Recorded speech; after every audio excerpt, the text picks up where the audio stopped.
আরে দোস্ত, কেমন আছিস? বহুদিন পর তোর সাথে দেখা হলো। দোস্ত আছি মোটামুটি, বেশি একটা ভালো না। কেন, কি হয়েছে দোস্ত? আর বলিস না, তোর ভাবি খালি কিছু বললেই বাপের বাড়ি চলে যায়। কস কি, এটা তো অনেক বড় সমস্যা। আর আমার বয়স হয়েছে না, আমি কি একা একা রান্না বান্না করে খেতে পারি? বন্ধু, এই বয়সে কি একা একা রান্না করে খাওয়া যায়? বন্ধু, তোর সাথে দেখা হয়ে সেই ছোটবেলার স্মৃতিগুলো মনে পড়ে যাচ্ছে।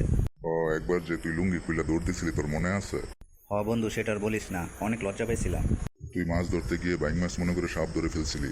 তারপর সেই সাপ তোর লুঙ্গির ভিতর ঢুকে পড়ছিল। তারপর তুই লুঙ্গি খুলে যে একটা দৌড় দিছিলি, ওইটা আমি সারা জীবনও ভুলবো না। বন্ধু, আমার জীবনে আমি এত লজ্জা কখনোই পাইনি। তারপর তুই আর আমি যে একদিন ডাব চুরি করতে গিয়ে ধরা খাইছিলাম, তোর মনে আছে? বন্ধু, কি মাইকটাই না খাইছিলাম রে। তোরা তো খালি মারছে আর আমার তো গাছের সাথে বাইন্ধা রাখছিল। তুই কেমনে জানি দৌড়ায় পলাই গেছিলি গা। আর বন্ধু, তোর কি ওই স্বভাব এখনো আছে? কোন স্বভাব বন্ধু? ওই যে কিছু হইলে যে তুই মানুষের কামড় দিতি। দূর বেটা, ওটা তো অনেক ছোটবেলা, তখন কি আমি কিছু বুঝতাম?